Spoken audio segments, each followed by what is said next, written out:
curling. In this wild chase, this rainbow inferno, one Pandanus refused death. Flames coiled it, but the tree knuckled its feet to the soil, strained adrenaline through its body, through its intense and languid branches, to its broad leaves scored with tiny teeth and loyalty, while its organ pipe legs sang hymns of hope. Today, it stands grey-bodied with black skeletons on a black wasteland. New leaves whisper into life with the old.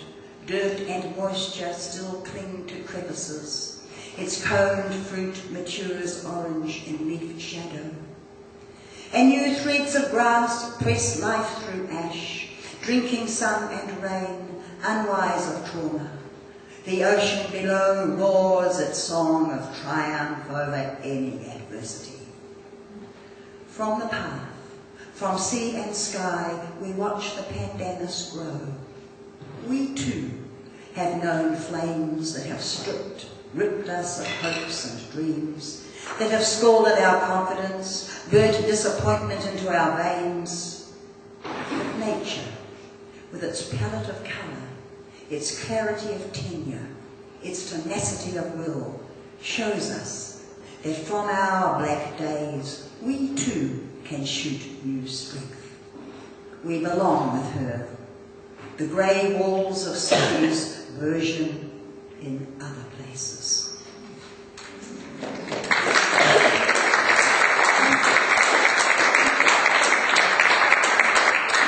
you. I'd love to share with you these poems. Now, I would like to read, I don't know if you've heard of Mary Oliver. She's a professor in America. She's written about 4 or 5 or many poetry books and a how-to book. She's very out there. She just doesn't contract in words, and she just likes to really say how she feels, and these are 2 of her poems. And these poems actually make us feel good about ourselves, and that's what Mary is always striving to do, make us as individuals feel good about ourselves. And this one's called Sleeping in the Forest. I thought the earth remembered me.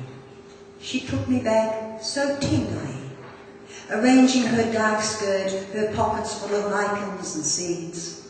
I slept as never before, a stone on the riverbed, nothing between me and the white fire of the stars but my thoughts. And they floated light as moths among the branches of the perfect trees.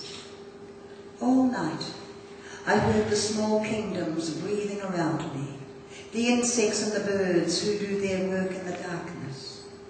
All night, I rose and fell, as if in water, grappling with a luminous pool.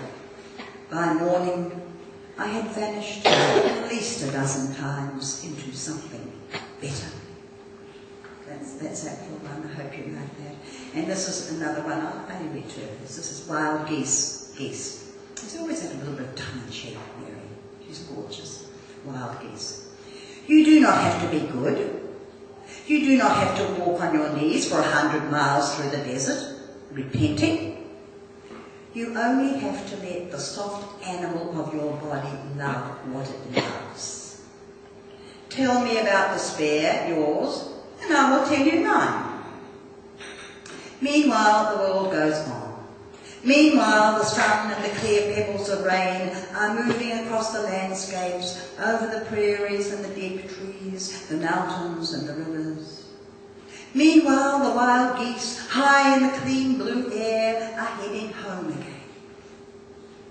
Whoever you are, no matter how lonely, the world offers itself to your imagination, calls to you like the wild geese, harsh and exciting, over and over announcing your place in the family of things.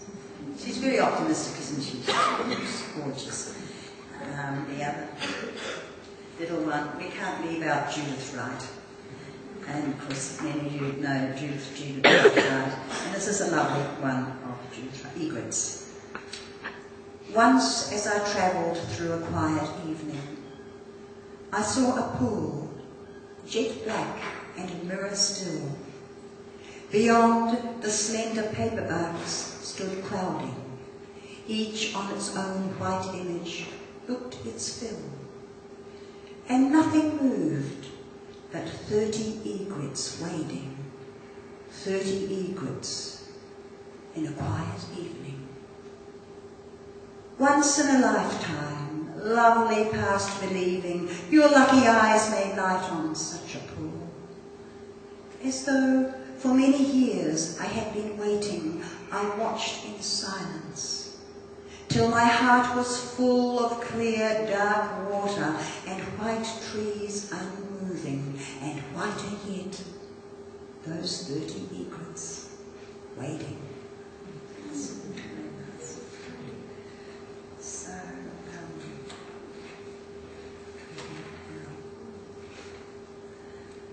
I was going to give you little comments about how to write how it is about writing poetry. Maybe if you just ask one or two questions afterwards. There's just so much involved in writing poetry. So we might leave that one at the moment. Here's one time.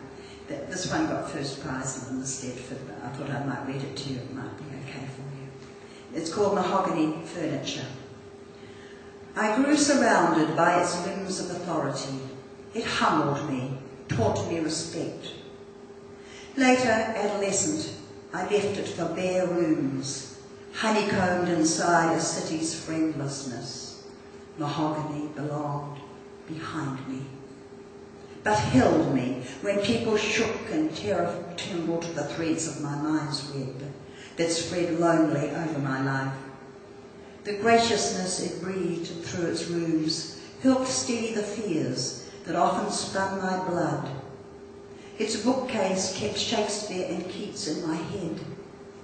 My feet, weary from walking the streets for work, remembered they once trod soundless on the red carpet that bonded its tables, padded chairs, escritoire, sideboard. In those rooms, the straight, dark wood slept in soundless songs of contentment. Its weight carried integrity. Its carvings postured middle-class manners.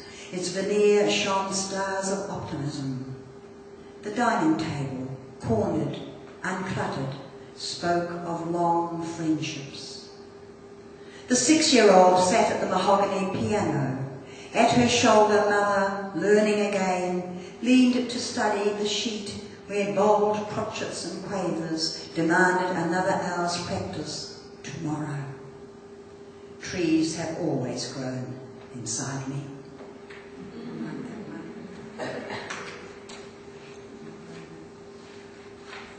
Now, how are we going for time?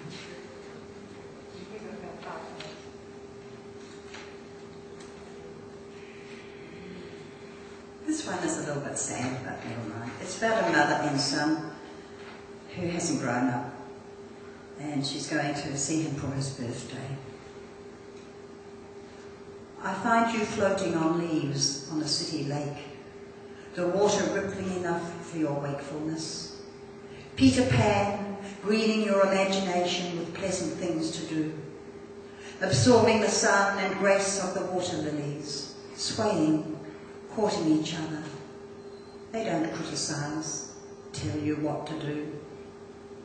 Associates that come by fancy ducks sniff your grey-brown hair.